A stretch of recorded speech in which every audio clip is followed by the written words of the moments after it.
Bom dia, B de Paula, bom dia, gente amiga. O ex-presidente Jair Bolsonaro está ameaçando ficar em silêncio em seu depoimento hoje na Polícia Federal.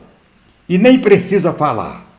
Ele não quer desmentir a participação direta na tentativa de golpe que resultou no fiasco de 8 de janeiro, porque a proposta de ruptura faz parte de sua plataforma política.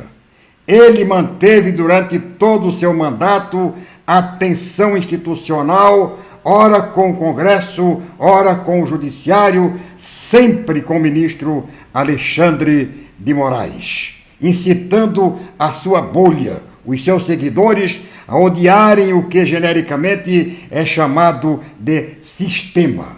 Negar o projeto de ruptura, por mais formal que possa ser e parecer, pode contribuir na desconstrução do vitimismo que, a partir das redes sociais, está criando a imagem abrangente da família perseguida.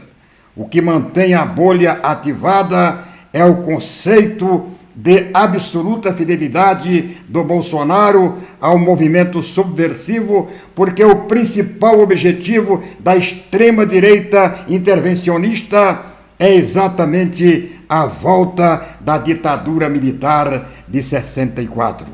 Se abrir o bico hoje na Polícia Federal, talvez não tenha o que falar domingo na Avenida Paulista. Falei e tá falado.